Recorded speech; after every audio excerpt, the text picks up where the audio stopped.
nombre es Milagros Gallegos, ¿no? Llevo en la cátedra acá de Patología General ya 5 años. La mayoría de ustedes creo que ya me ha visto en la clase práctica, hoy día en la clase teórica. Sí.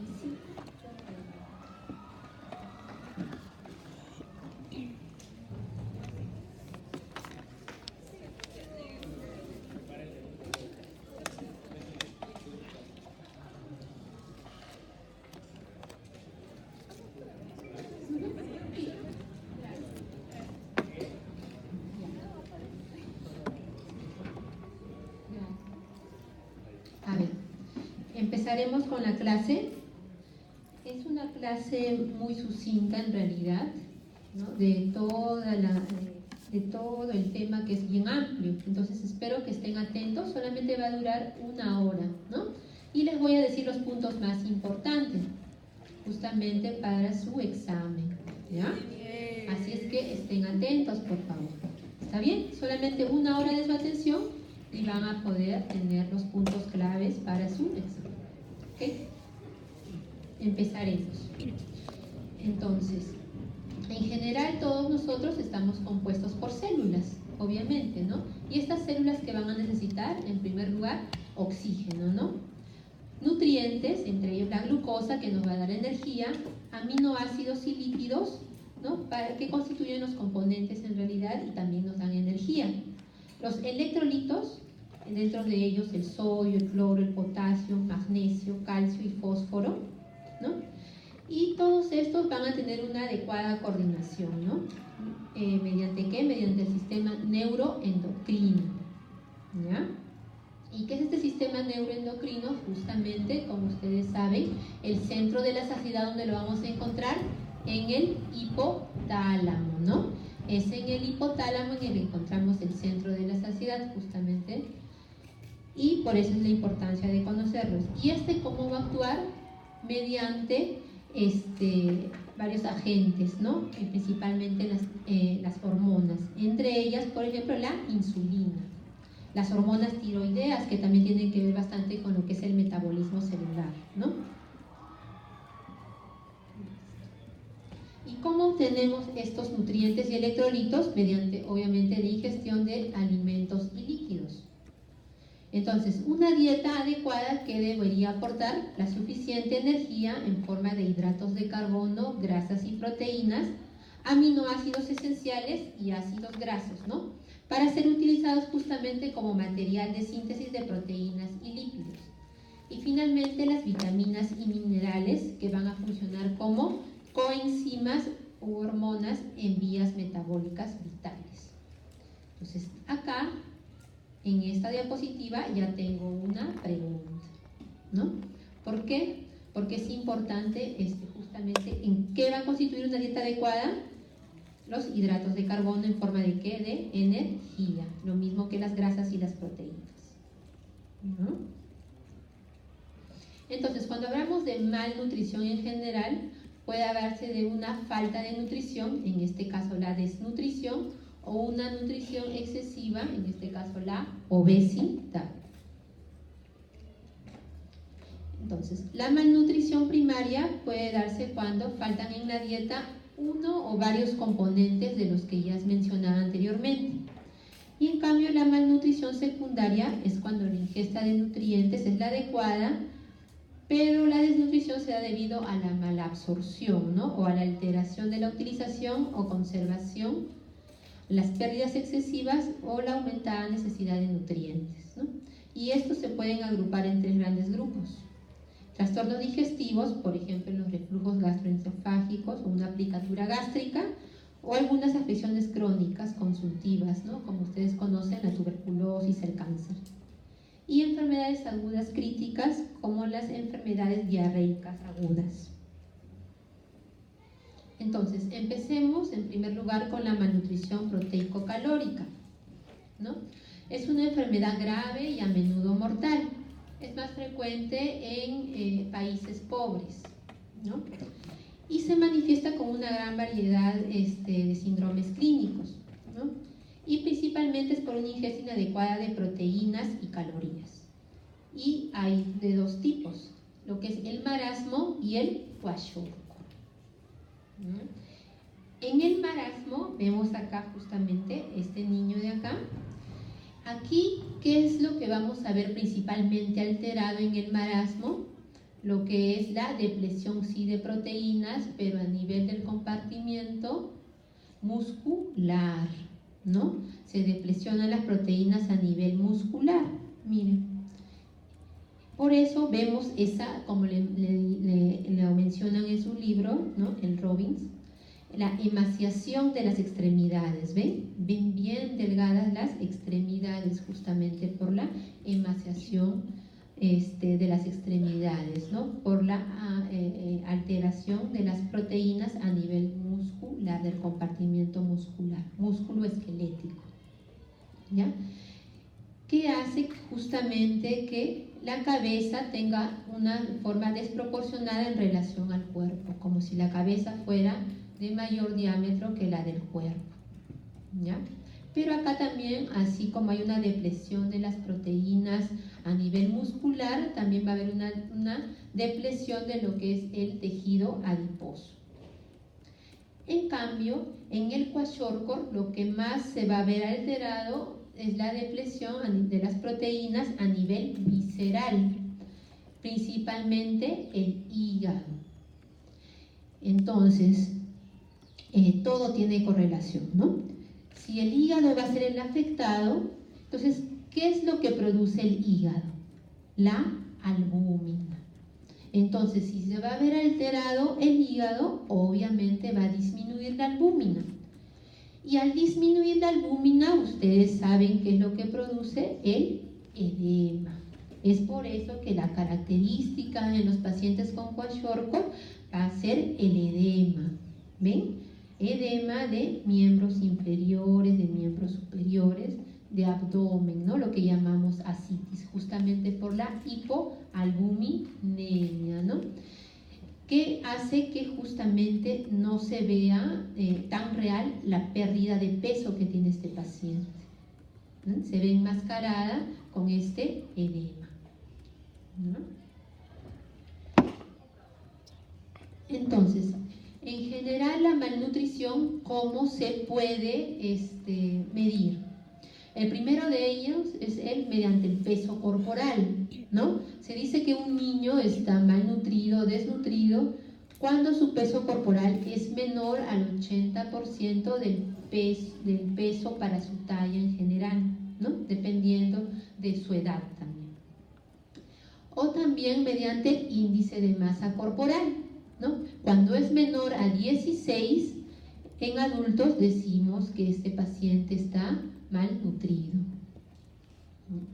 Otros parámetros que nos ayudan a verificar cómo es la nutrición de ese paciente, si es adecuada o no, va a ser mediante la medición de los perímetros, por ejemplo, de los perímetros cutáneos, ¿no? El perímetro del brazo, por ejemplo, para ver justamente la cantidad de músculo que tiene, ¿no? O los pliegues cutáneos para ver el depósito de grasa. O también se utiliza lo que es la relación entre el perímetro de la cintura y la cadera.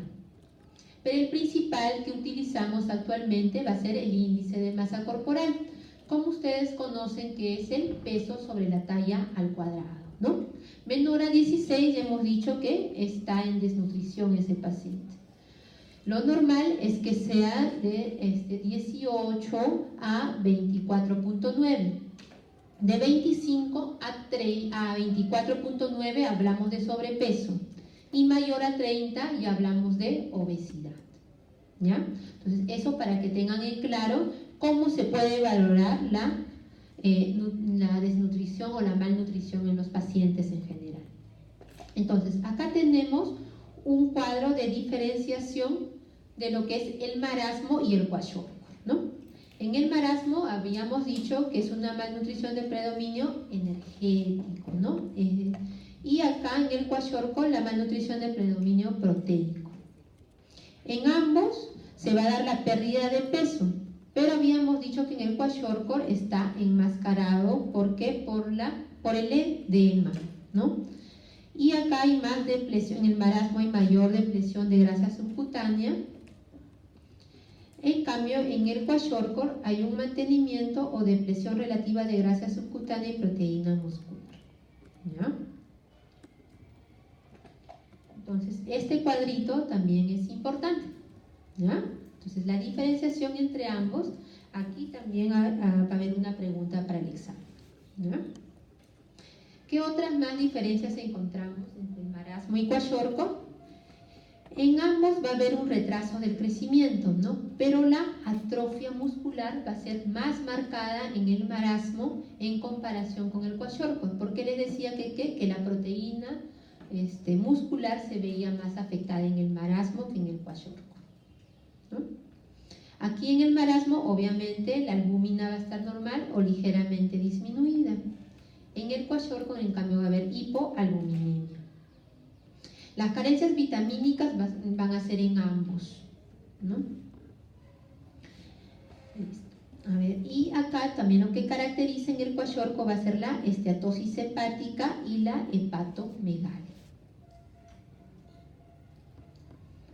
¿Ven? Acá tenemos otro gráfico que justamente nos identifica las diferencias entre ambos, ¿no? Entonces, aquí en el kwashiorkor, que va a haber también otro cambio característico, es los cambios severos en el cabello, ¿no? En el pelo. Hay una alteración del color, ¿no? Ustedes habrán visto algunos niños de repente cuando vayan a su serum, ¿cómo se van a fijar ustedes de que tienen desnutrición? Por el color justamente de su cabello, ¿no? Algunos piensan que dicen, no, de repente es rubio, ¿no? O es medio pelirrojo. No, es por la desnutrición, ¿no? Normalmente los niños mayormente tienen la malnutrición de tipo kwashiorkor, ¿no? ¿Por qué? Porque su alimentación es mínima en proteínas, es decir, no comen la suficiente carnes, productos lácteos, donde podemos encontrar las proteínas, y en su lugar consumen hidratos de carbono, ¿no? Por ejemplo, las papas, ¿no? Los cereales, ¿no? Es por eso que mayormente nosotros actualmente vemos la malnutrición por kwashiorkor, ¿no? Y por eso la alteración del color del cabello. ¿Qué más vamos a ver? Vamos a ver, como les decía, podemos palparle un hígado grande, ¿no? Un hígado grande. Va a haber apatía, va a haber edema, va a haber anorexia, ¿no? Y anemia. En cambio, en el marasmo, ¿qué va a cambiar? Va a ser la atrofia muscular. Como les decía, la cabeza va a parecer más grande en comparación que el cuerpo, ¿no? No va a haber edemas, va a haber también una marcada pérdida de grasa subcutánea, ¿no? Y los pelos con cambios inespecíficos, ¿no? Entonces acá principalmente la atrofia muscular y acá el edema, ¿no? Aquí es otro cuadro de las características, pero ya a nivel morfológicas, ¿no? Es decir, si tomamos biopsias, ¿no? de estos órganos, ¿qué podemos encontrar de diferenciación entre ambos? En el marasmo, por ejemplo, el hígado es normal. En cambio, en el kwashiorkor podemos encontrar cambios de hígado graso, es decir, hepatocitos llenos de ácidos grasos, ¿no? De ácidos grasos. Y a veces pueden llegar hasta la cirrosis. En el intestino delgado, en el marasmo, podemos encontrar lesiones leves, ¿no? En cambio, en el kwashiorkor ya va a haber una alteración de lo que es las vellosidades y microvellosidades, ¿no? Justamente para lo que es la absorción de las proteínas, ¿no? En la médula ósea, en ambos, vamos a encontrar hipoplasia de todas las series, de mayor proporción la eritroide. Y en ambas podemos encontrar lo que es la anemia microcítica hipocrómica en mayor medida, ¿no? También podemos encontrar los otros tipos, pero esta es en mayor cantidad. En el cerebro, por eso es lo importante de diagnosticar la malnutrición en una edad más temprana. ¿Por qué? Porque va a causar lo que es la atrofia cerebral y la mielinización alterada. Entonces, ese niño desnutrido no va a llegar a ser, o no va a llegar a su potencial, ¿no? Como habría alcanzado si hubiera tenido una nutrición adecuada. Por eso la importancia de detectarla a edades iniciales nada más, ¿no? Y otra característica del kwashiorkor, ¿no?, es que vamos a encontrar mayor atrofia tímica y linfoide en comparación con el marasmo. Por eso se dice que en el kwashiorkor tiene mayor propensión a lo que son las infecciones, ¿no?, por esta atrofia linfoide, ¿no?, sobre todo de los linfocitos T, ¿no? En cambio, la malnutrición proteico-calórica secundaria se va a dar, como les decía, en pacientes con enfermedades crónicas hospitalizados, ¿no? Por ejemplo, en pacientes con tuberculosis o en pacientes con cáncer, ¿no? Lo que se llaman las caquectinas es lo que ahora se conoce como el factor de necrosis tumoral. ¿Qué es lo que va a causar? Va a causar alteración a nivel de lo que es de la vía ubiquitina. Y esta vía de la ubiquitina, ¿qué va a hacer? Va a alterar o va a hacer la proteólisis justamente, por ejemplo, de las proteínas musculares, ¿ya?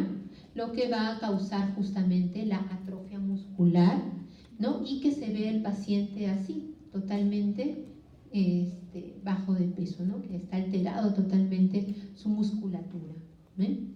Se notan todos sus huesos. ¿Por qué? Porque el músculo está completamente atrófico, ¿no?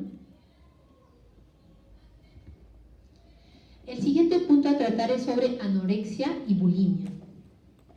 La anorexia, ¿qué vendría a ser? Es una inanición autoinducida, ¿no? Es decir, la paciente no come, ¿no? Y por tanto hay una pérdida importante de peso.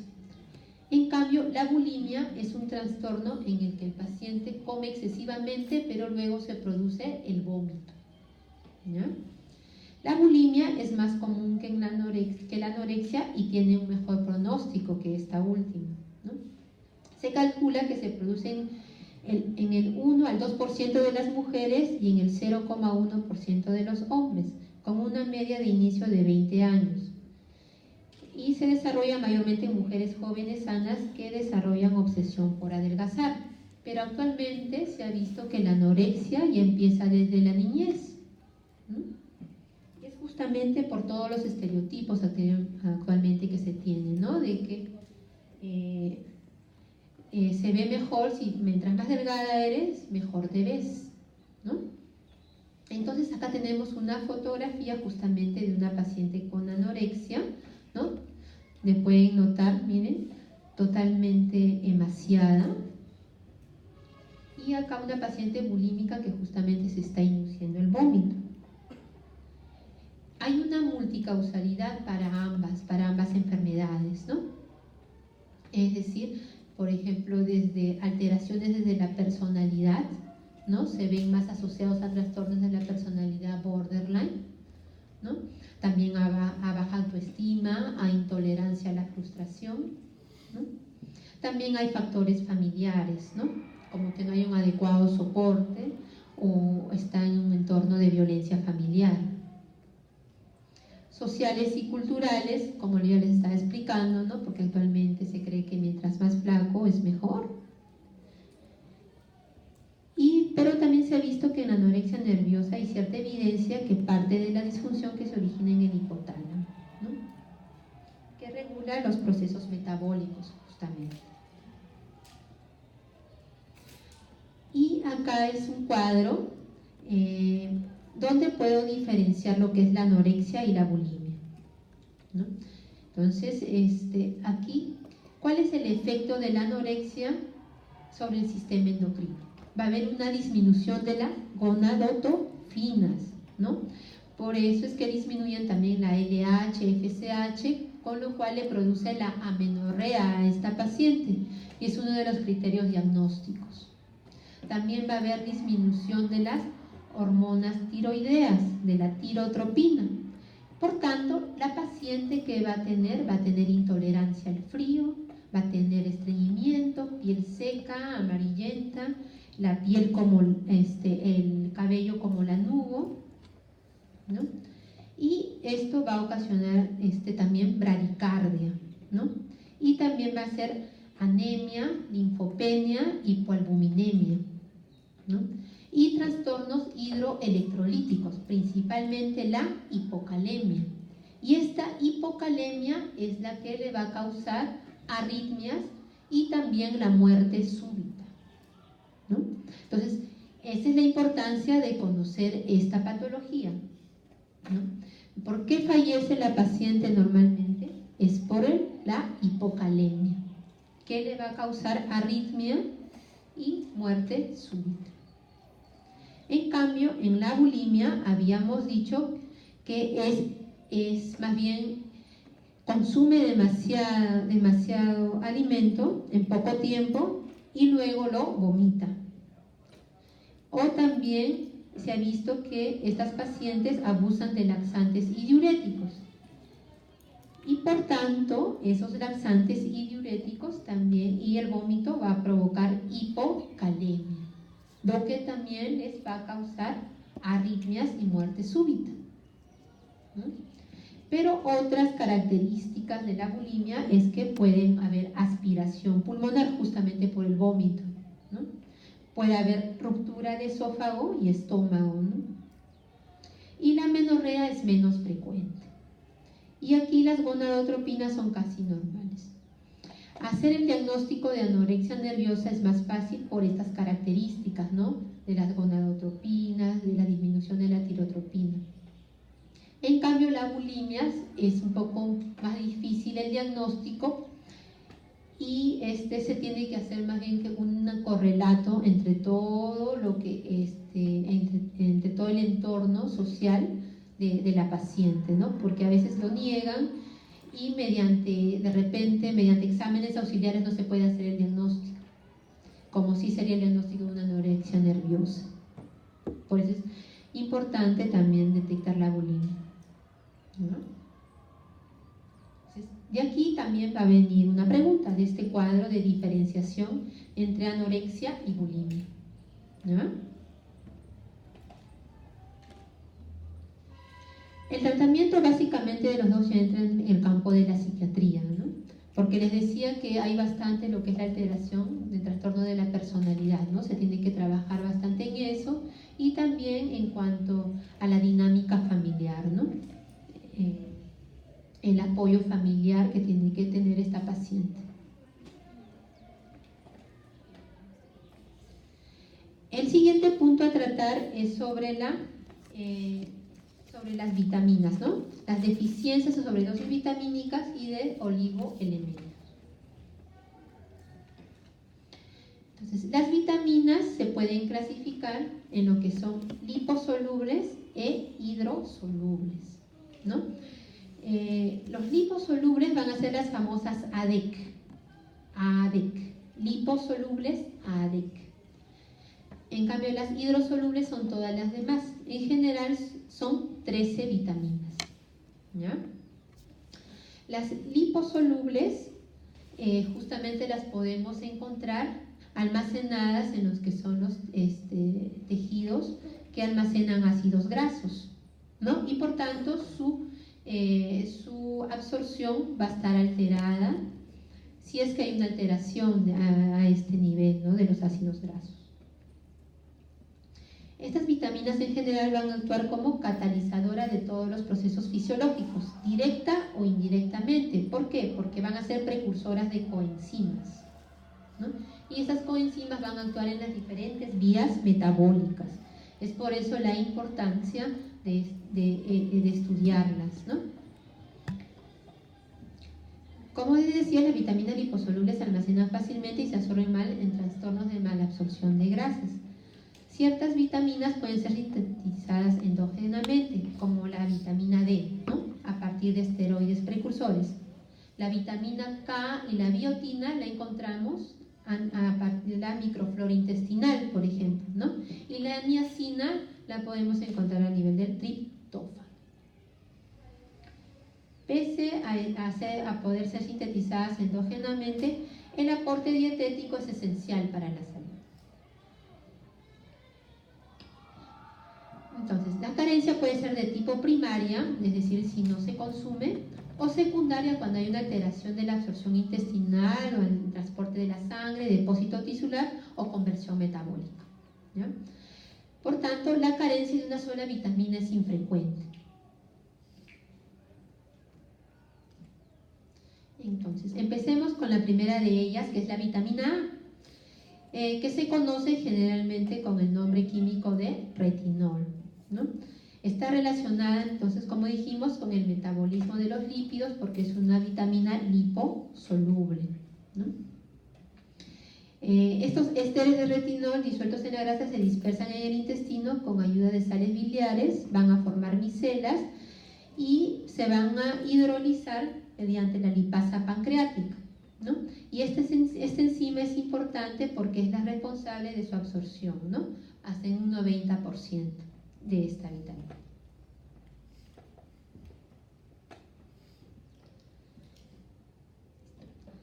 Los tejidos son capaces de captarlo por medio de receptores de superficie, ¿no? Una vez dentro de los tejidos, el retinol se une a la proteína fijadora de retinol y esta es sensible a la deficiencia de zinc y de proteínas, por lo que si el aporte de estos es escaso, se podría presentar un cuadro de deficiencia de vitamina A, aunque su aporte sea el adecuado. Y la vitamina A se va a depositar principalmente a nivel del hígado, específicamente dentro de las células estrelladas. No se vayan a olvidar de ese punto, ¿ya? Y acá tenemos justamente cuando hay una deficiencia de esa vitamina A, ¿qué se puede producir? Se va a producir principalmente alteraciones a nivel de la visión. ¿Por qué? Porque la vitamina A, el retinol, va a actuar a nivel de lo que es la rodopsina, ¿ya? La rodopsina se utiliza sobre todo en los bastones para la visión de noche y también 3 iodopsinas para la visión durante el día, ¿ya? Entonces, por eso es importante la vitamina A. Cuando hay una alteración o cuando hay una deficiencia de esta, ¿qué va a causar? Va a causar una queratinización, ¿no?, de la conjuntiva. Esta queratinización de la conjuntiva se llama las manchas de Vitot, que pueden ocasionar úlceras corneales, ¿no? Y cuando se deposita ya demasiada queratina, va a causar lo que es la queratomalacia y finalmente va a ocasionar la ceguera de este paciente, ¿ya? Entonces, por eso la vitamina A va a actuar en lo que es la diferenciación celular epitelial, no solamente a nivel del ojo, sino también a nivel de las vías urinarias, de la vejiga, por ejemplo, del riñón y del sistema respiratorio, ¿no? Por ejemplo, puede causar, como les decía, si hay una alteración a este nivel, va a causar lo que es la metaplasia intestinal. Por tanto, la queratinización va a ocasionar detritus de queratina y la producción de cálculos a nivel del riñón y también a nivel vesical, ¿ya? Y a nivel del aparato respiratorio también, ¿no? Entonces va a causar mayor propensión a las infecciones, ¿ya? La vitamina D. ¿Por qué es importante estudiar la vitamina D? Porque esta va a actuar a nivel del metabolismo del calcio y del fósforo. El calcio y el fósforo son muy importantes, ¿para qué? Para la mineralización de los huesos en general, ¿no? Entonces, por eso es importante esta vitamina D o colecalciferol, ¿no?, que es la que se produce en grandes cantidades en la piel cuando se expone directamente a la luz solar, ¿no? Pero también puede ingerirse a través de fuentes animales, ¿no? Este es todo el metabolismo. Entonces, una deficiencia de vitamina D que me va a poder ocasionar una alteración de lo que les decía a nivel del riñón, ¿no? No va a haber una adecuada absorción del calcio, ¿no? A nivel de lo que es los huesos, va a ocasionar lo que es una mineralización inadecuada. Acá dos enfermedades importantes, ¿no? El raquitismo y la osteomalacia. El raquitismo se produce en niños cuando todavía las placas epifisiarias no están cerradas. En cambio, la osteomalacia en adultos. Entonces, como hay una mineralización adecuada, estos huesos tienden a fracturarse, ¿no? Tienen la fortaleza misma de un cartílago, y un cartílago obviamente no va a tener la misma, no va a soportar la misma tensión que el tejido óseo. Entonces, por eso tienen tendencias a fracturas y a encorvarse este tejido óseo mal formado, ¿ya?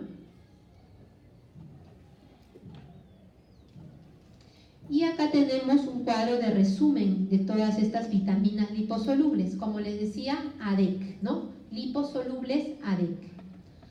La A, entonces, va a estar, la función principal es que va a ser parte de los componentes, de los pigmentos visuales, como les decía, de la rodopsina y de la iodopsina, ¿no? El mantenimiento de los epitelios especializados, como en el riñón, en la vejiga, en el aparato respiratorio, ¿no? Y mantenimiento de resistencia a la infección, ¿no? Porque su deficiencia se ha visto mayor vulnerabilidad también a infecciones, sobre todo del sarampión. Y ahorita hemos puesto lo que es la deficiencia, pero también la sobredosis de la vitamina A se ha visto, ¿no? En una sobredosis aguda puede haber dolor de cabeza, vértigo, sopor, vómito. Eso fue descrito cuando los marineros, ¿no? Los marineros comían el hígado justamente de ballenas, ¿no? Cuando se les acababa el alimento, comían el hígado de ballenas. ¿Y dónde habíamos dicho que se deposita justamente la vitamina A? En el hígado, ¿no? Entonces, ellos podían consumir sobredosis de esta vitamina A y le causaba esto, ¿no? Esta sobredosis, ¿no? Aguda, y les producía esto: vértigo, sopor, vómito, como si tuvieran un pseudotumor a nivel cerebral. En cambio, una sobredosis crónica que te va a causar una piel seca, caída del pelo, retraso del crecimiento y hemorragia.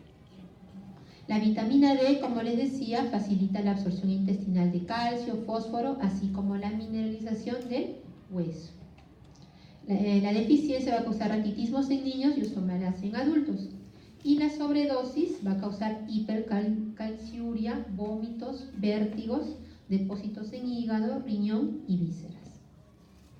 La E, porque es importante, porque es un antioxidante, ¿no? Que va a eliminar radicales libres. Su deficiencia va a ocasionar una degeneración espinocerebelosa, ¿no? Es decir, el paciente va a tener una alteración del equilibrio. La sobredosis no se ha visto casos, ¿no?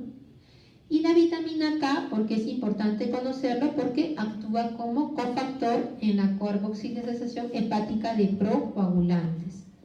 ¿Y en qué factores de la coagulación actúa la vitamina K? En el 2, 7, 9 y 10, y en las proteínas S y C.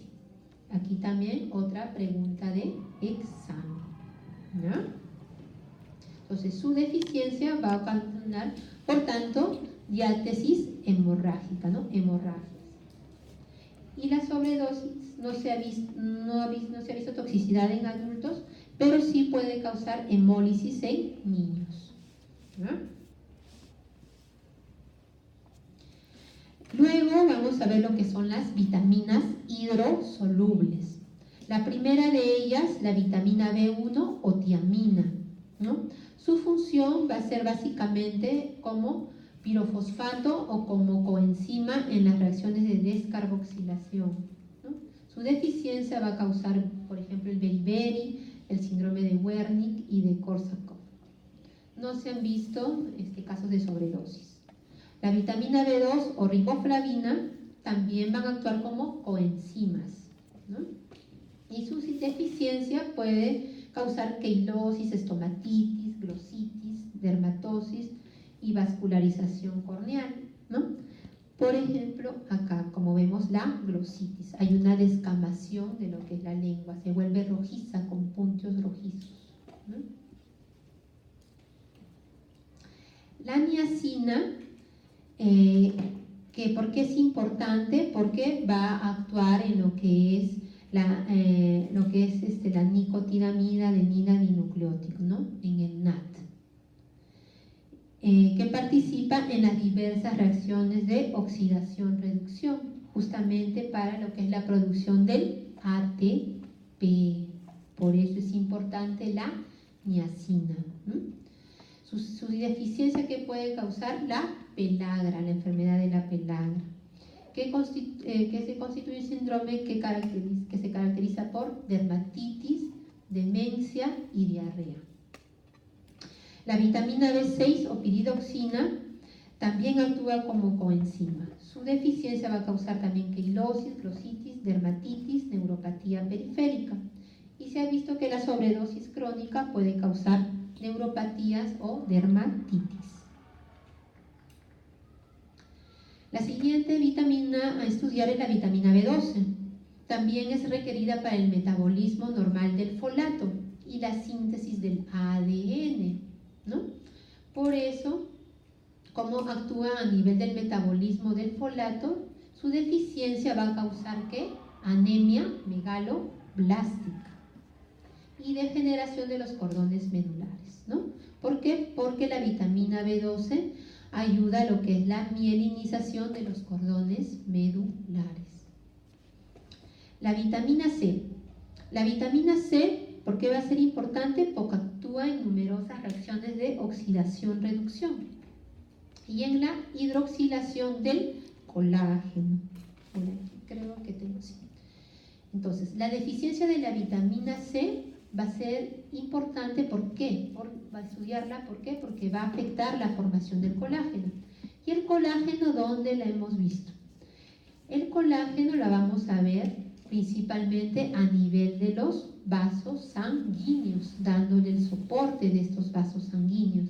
Es por eso que si está alterada la vitamina C en la hidroxilación del colágeno, va a hacer tendencia a las hemorragias, lo que encontramos en la enfermedad de la pelagra, ¿no? Que es mayormente hemorragias a nivel de las encías, o a nivel de la piel podemos encontrar las equimosis. Y a nivel del periósteo y de las articulaciones podemos encontrar también hematomas. Y el colágeno también va a tener otros efectos. ¿En dónde? A nivel de la síntesis inadecuada del osteoide, ¿no? Del osteoide para formar justamente el hueso, ¿no? La sustancia osteoide. Y también la afectación de la curación de las heridas, porque acuérdense que el colágeno también va a ser parte de lo que es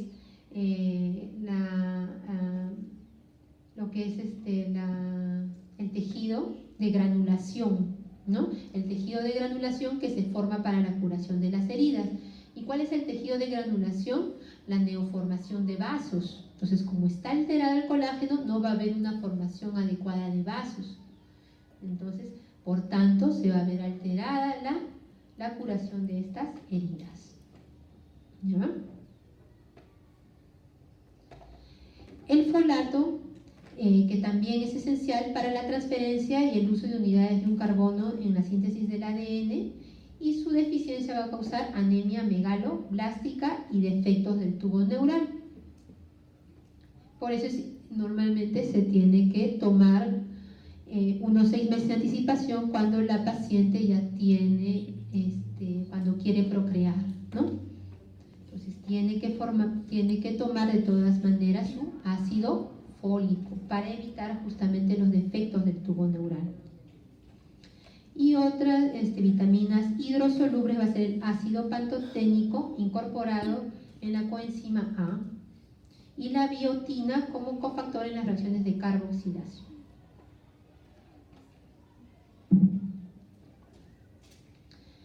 El siguiente punto a tratar es sobre los oligoelementos, ¿no? Estos oligoelementos van a intervenir también en varias reacciones metabólicas, ¿no? Pero en pequeñas cantidades, ¿no? Normalmente la cantidad requerida por cada uno es menor a 100 microgramos y en su mayoría son metales. Son clasificadas como macroelementos y elementos vestigiales.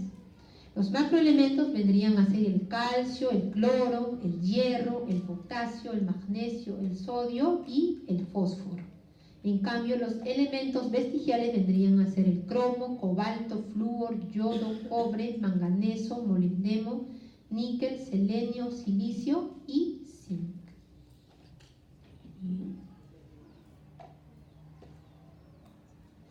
Acá también tenemos un cuadro de resumen, ¿no?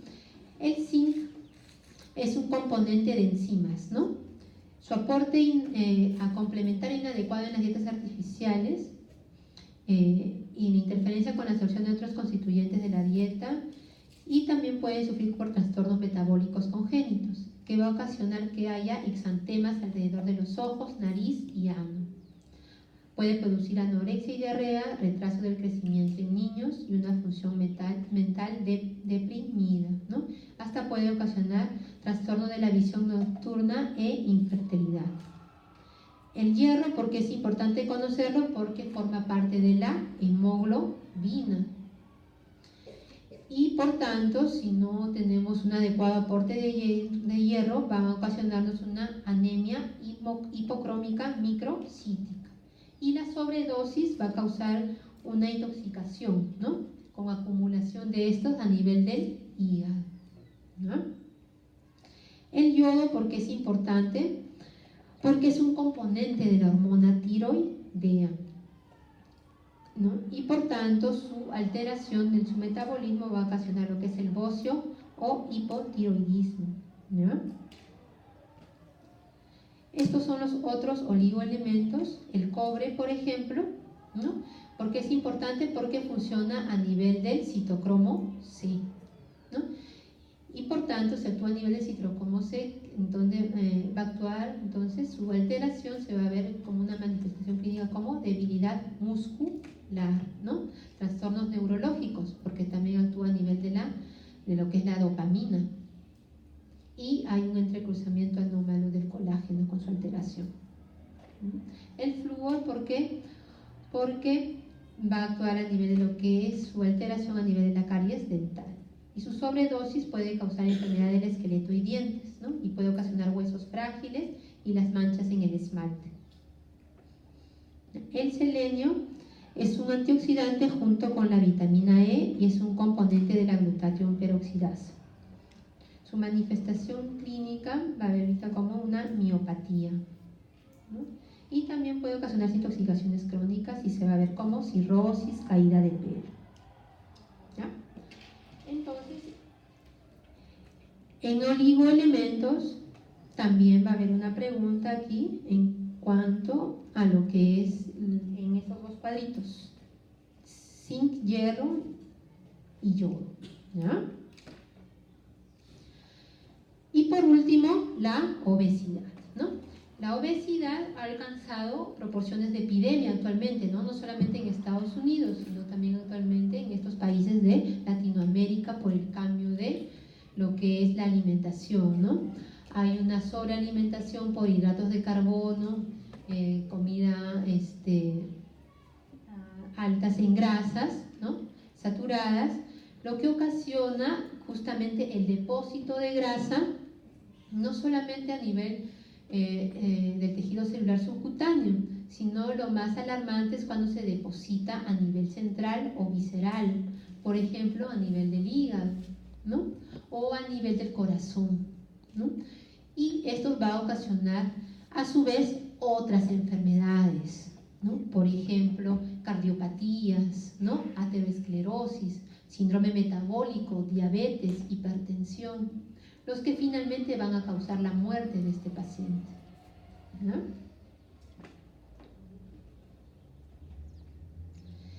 Entonces se define como un estado de aumento de peso corporal, aumenta el riesgo de varias enfermedades Y hay varios métodos para su medición, ¿no? El principal de ellos es el índice de masa corporal, ¿no? Que es el peso en kilos sobre la talla en metros al cuadrado, ¿no? Entonces, aquí tenemos diferentes, cómo se diferencia, ¿no? Lo normal es un IMC de 18.5 a 24.9, como les decía. Sobrepeso es de 25 a 29.9. Y obesidad, ya hablamos a partir del índice de masa corporal de 30, ¿no? Severo cuando llega de un índice de masa corporal de 35 a 39.9, y un obeso mórbido ya cuando su índice de masa corporal es mayor o igual a 40. Hay diferentes causas, ¿no? O factores asociados a la obesidad, ¿no? Intervienen varios factores genéticos, por ejemplo, ¿no? Hay varios genes que pueden estar alterados y que van a ocasionarlos, ¿no?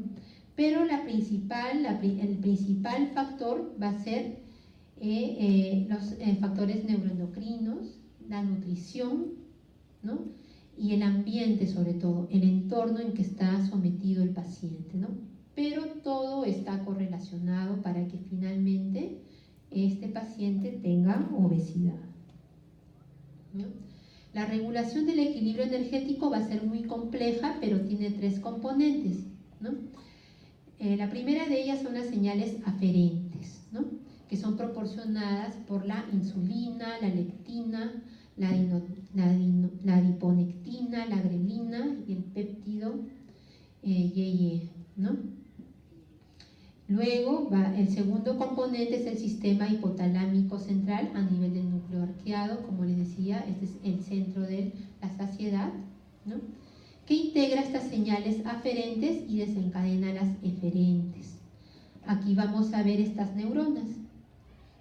Y por último, el último componente va a ser las señales eferentes de las neuronas de segundo orden hipotalámicas que controlan este equilibrio energético.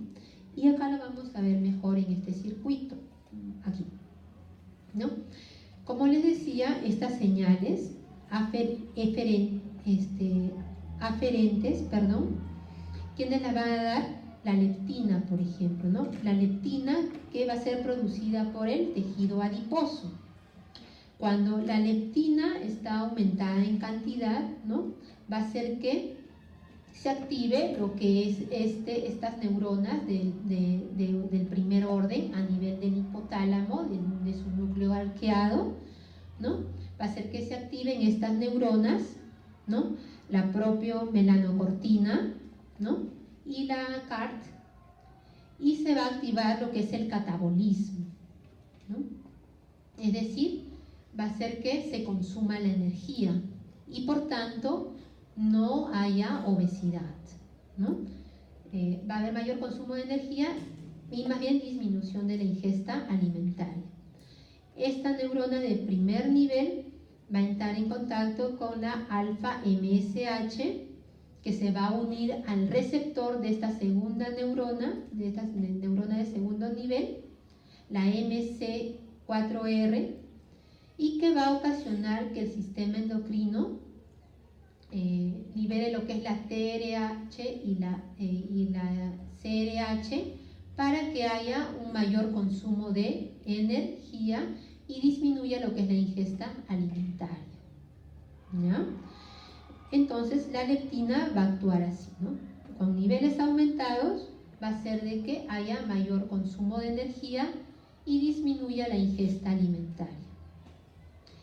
En cambio, la leptina, cuando está disminuida, va a actuar a nivel de lo que es la neurona del primer orden, lo que es el neuropéptido Y, y lo que es el AGRP, que son neuronas de primer orden, y va a hacer que se active lo que es los factores anabólicos, ¿no? Va a actuar a nivel de lo que es el receptor Y15 de esta neurona del segundo orden, y va a hacer de que haya una ingesta alimentaria, ¿no? Porque se va a producir lo que es la MSH y las orexinas, ¿no? Que va a ocasionar que este paciente consuma alimentos, ¿ya? En cambio, la grelina, que es producida en el estómago, va a hacer que se active lo que es esta neurona, neuropéptido Y, a nivel de lo que es la neurona del primer orden del hipotálamo, y haya lo que es el efecto anabólico, es decir, que finalmente se consuma alimentos, ¿ya? La grelina actúa así, que se consuma alimentos. En cambio, el péptido YY, producida por el intestino a nivel del colon y del ilio, va a hacer de que su disminución produzca lo que es la ingesta alimentaria, ¿ya? Entonces, este cuadrito es importante, ¿ya? Y aquí, de todas maneras, van a venir dos preguntas, ¿ya? ¿Por qué? Entonces, como les decía, ¿no? El hipotálamo va a ser el procesador central, ¿no? De la saciedad y del consumo de alimentos, ¿no? Y se va a activar por este sistema aferente, ¿no? Las principales que van a actuar es la leptina, que la encontramos a nivel de los adipocitos, la insulina, que son producidas por las células beta del páncreas, la grelina por el estómago y el péptido YY, ¿no? El intestino, en el ilion y en el colon, ¿ya? Su inhibición va a causar los circuitos anabólicos y por tanto el gasto de energía. En cambio, su activación va a activar los circuitos catabólicos y por tanto la ingestión de alimentos.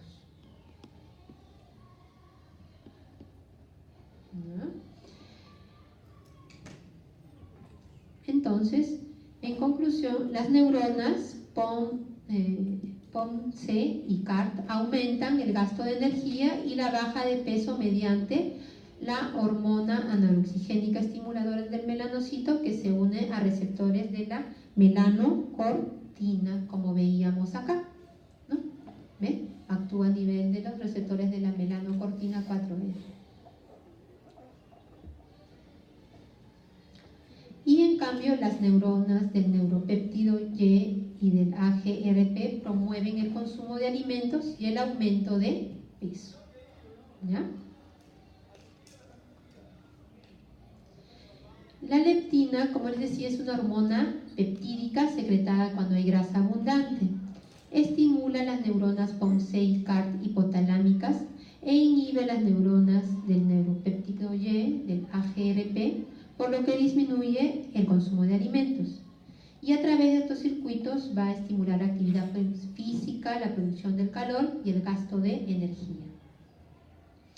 La adiponectina es una hormona polipeptídica, va a disminuir la entrada al hígado de triglicéridos, va a estimular lo que es la oxidación de grasa en el músculo esquelético, reduce la gluconeogénesis hepática y aumenta la sensibilidad a insulina, ¿no? Por eso la importancia de esta hormona, de la adiponectina, ¿no? Porque actúa justamente contra el síndrome metabólico. Y aquí, por ejemplo, viene otra pregunta, ¿no? ¿Cuál es la importancia de esta adiponectina, la función que cumple? La grelina va a aumentar lo que es el consumo de alimentos por acción sobre las neuronas NPT y AGRP. Se suprime después de la ingestión de alimentos. Y el péptido YY reduce el consumo de alimentos, ¿no? Y como les decía, en la obesidad se van a ver varios genes involucrados. Dentro de ellos, el más importante es el gen OB, localizado en el cromosoma 7, ¿no? En el brazo Q32, ¿no? Codifica para elaborar justamente la proteína leptina. Cuando esta se ve alterada, se va a producir justamente obesidad en estos pacientes, ¿no? ¿Por qué? Porque va a tener mayor propensión a consumir mayor cantidad de alimentos, porque no va a tener saciedad. ¿no? Porque se va a ver alterado a ese nivel. Entonces, los adipocitos viscerales parecen producir menos leptina que su contraparte subcutánea. En la mayor parte de los humanos obesos la leptina se encuentra elevada, lo que sugiere más bien una resistencia a la leptina que una deficiencia hormonal. Los niveles plasmáticos de la leptina corresponden con la hiperinsulinemia independientemente del índice de masa corporal. Y por último, las consecuencias de la obesidad. Como les decía, la obesidad a su vez va a traer otras enfermedades más, ¿no? Por ejemplo, cálculos biliares. ¿Por qué? Porque la obesidad, que vamos a ver alterado el colesterol, ¿no? Va a haber una hipertrigliceridemia, una hipercolesterolemia. Entonces, este colesterol va a hacer de que se deposite a nivel de lo que son la vesícula biliar, ¿no? Y normalmente estos pacientes consumen menos agua de lo que deberían consumir, entonces se producen los cálculos biliares, ¿no? Al no consumir agua y tener mayor cantidad de colesterol, se van a producir justamente los cálculos de colesterol a nivel de la vesícula biliar, ¿ya? También va a causar lo que es la diabetes tipo 2. ¿Por qué? Porque va a haber una resistencia a la insulina, ¿ya? Justamente por la resistencia e hiperinsulinemia, ¿no? Hipertensión, ¿por qué? Porque el exceso de insulina, justamente por la hiperinsulinemia, va a retener sodio, que va a expandir el volumen plasmático, va a aumentar la producción de noradrenalina y la proliferación del músculo liso. El síndrome metabólico, que conlleva lo que es la obesidad, la dislipidemia, la hipertensión, la resistencia a la insulina, va a predisponer a la enfermedad cardiovascular y a la diabetes tipo 2, ¿no? El tejido adiposo va a ser fuente de leptina, moléculas proinflamatorias, como el factor de necrosis tumoral e interleuquina 6, y agentes antiinflamatorios como la adiponectina, ¿no? Y acá justamente vemos este cuadro, ¿no? Un exceso de peso corporal, es decir, una obesidad, va a causar la resistencia a la insulina, que puede causar diabetes tipo 2 o el síndrome metabólico. Esta resistencia a la insulina va a causar hiperinsulinemia, lo que va a ocasionar justamente la disminución de la proteína transportadora del factor de crecimiento similar a la insulina, ¿no? Va a disminuir la proteína transportadora de esta. Por lo tanto, va a aumentar la biodisponibilidad de lo que es el factor de crecimiento de la insulina, ¿no? Y por tanto, cuando ésta está libre, va a ocasionar que aumente la proliferación celular y la disminución de la apoptosis, por lo que también se dice que la obesidad estaría asociada a lo que es algunos cánceres.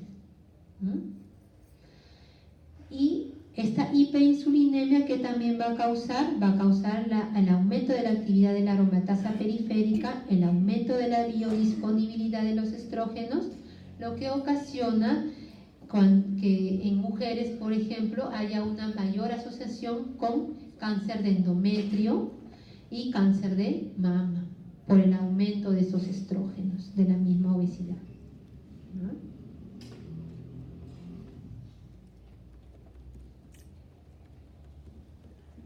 ¿Y qué más consecuencias vamos a ver? Por ejemplo, la esteatosis, ¿no? La esteatosis no alcohólica, que es el depósito justamente de ácidos grasos, que puede progresar a fibrosis y finalmente a cirrosis.